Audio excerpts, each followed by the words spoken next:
to take account of in this economy to start something that's of value? Shadrack first, please.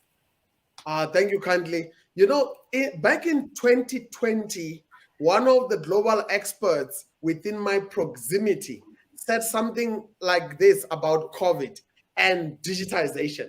They said COVID it has triggered or caused 2030 to arrive in 2020.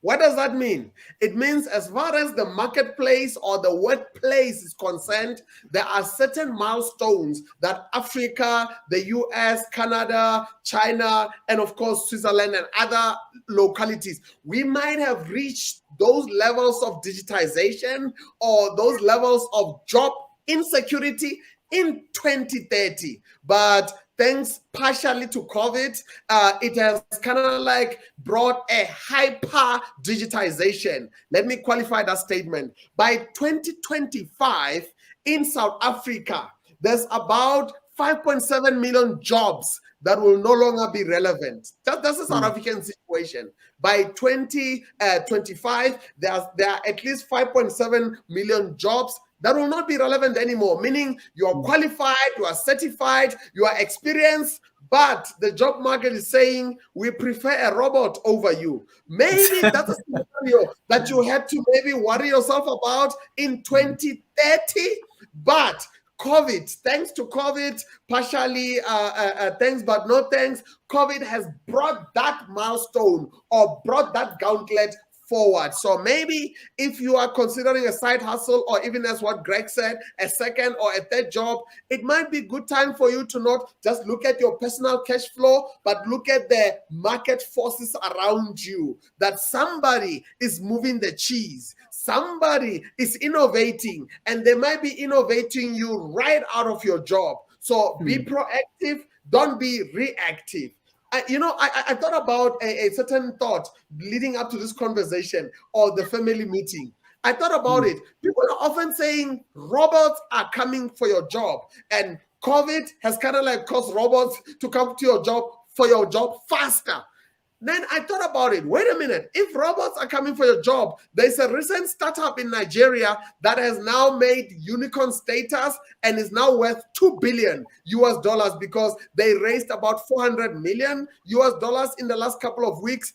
Nigeria is bubbling with startup inventions and innovations. Not all of them are becoming unicorn. Some of them are just managing to enter the market, and with the staying power that Greg referred to, they're able to stay in the game. So all good for that. So the question is, instead of a robot coming for your job, wouldn't you want to start a startup that takes advantage of digitization?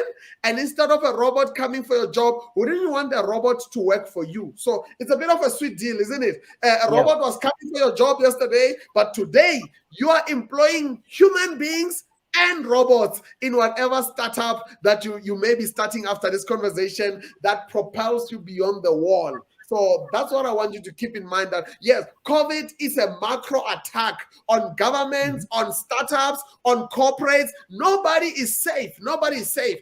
But it's not just an attack, but it's pushing us to the edge of a cliff. My question is, are we going to take flight, or are we going to fall down into the abyss? Thank you kindly. Thank you very much, Shadrack. That's beautiful. The realities are staring us in the face, and we have to be proactive in taking advantage of the situation. So, Greg, please could you speak to that as well? What should we be thinking about in terms of startups in this post-COVID era? I think Shadrack hit the nail on the head in terms of the effect, the practical effect of COVID, which has accelerated a lot of the technology trends, and it has increased risk. It has created risk where there previously was not risk. For example, in the U.S., we have our supply chain in the U.S. in the last 20 years has been built around something called just in time. Whereas if you're a manufacturing company and you need a component you order the component on Monday morning, and on Tuesday morning it arrives at the factory. That's called just in time. You're getting it from your supplier. Well, what COVID has done, it has completely screwed up the supply chain. So where you have this starting and stopping of different businesses in the supply chain, now you have a manufacturing business that is completely structured around just in time, where you don't have to hold inventory, and now your supplier will take 2 weeks to get you something. Well, you know what?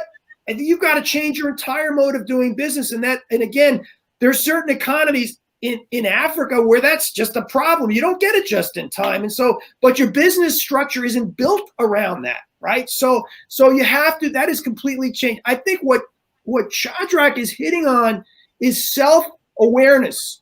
Okay. In the sense of let's take the person in a job.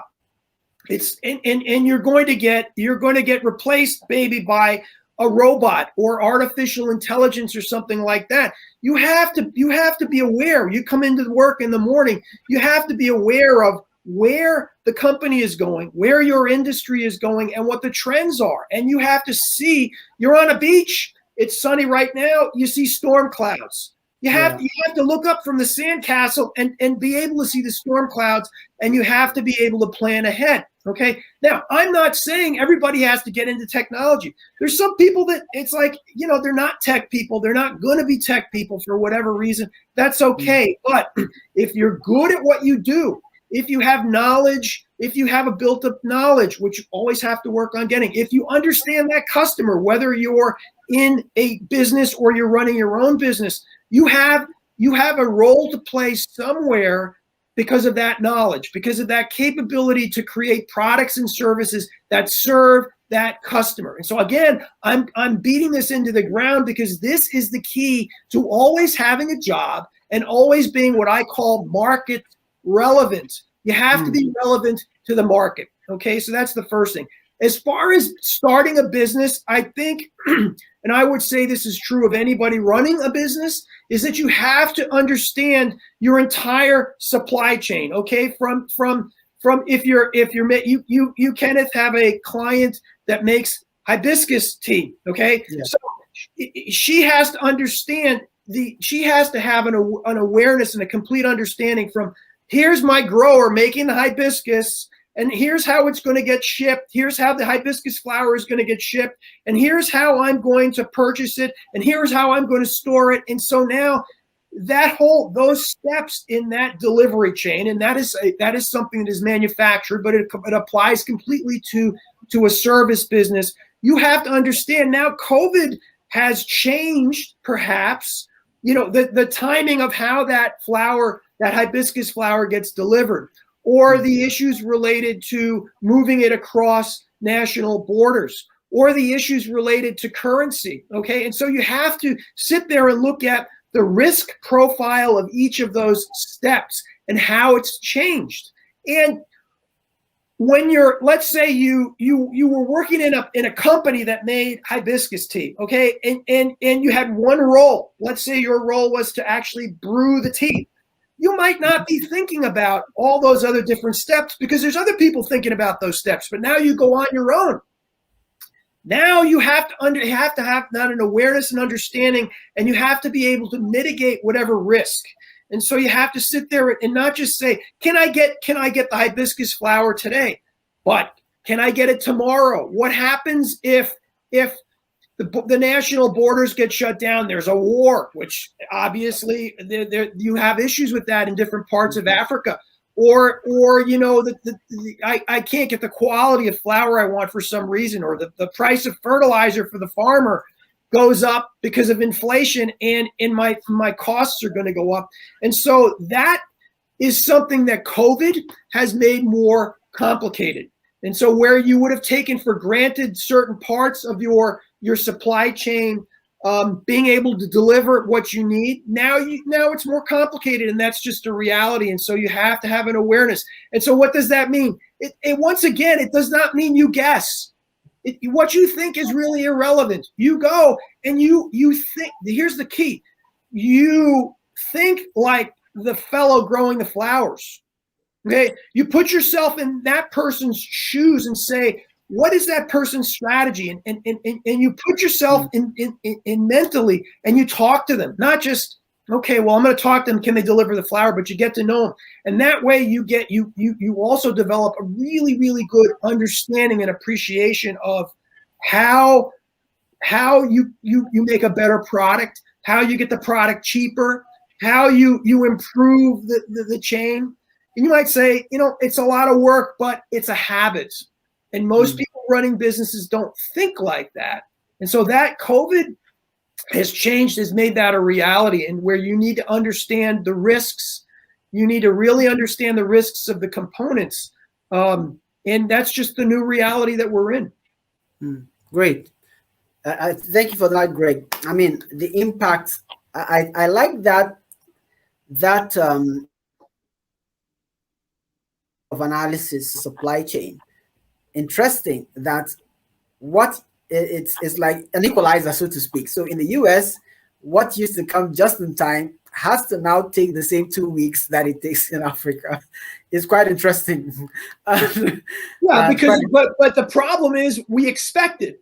Yeah, exactly. A business that isn't holding inventory, and now what do I need to do? I need to add inventory. Well, that changes my cash flow. It changes my business. It changes my pricing. And you add to that the inflation that we're starting to have in the U.S. And you guys might say, 4%, 5% inflation, not a problem. Well, it's a problem if you've built your business around 2% inflation, right? Yeah, exactly. So, you have to. Are putting a demand on you based on the realities of the world. Thank you for that. That is so much insight happening here. And, like I said, it's getting quite hot. Thank you, King Saxon. Thank you. I think I saw Olatunji earlier. Much appreciated. Now, that's amazing. It's been such an engaging conversation today. It's been such an engaging conversation. I think more people need to listen in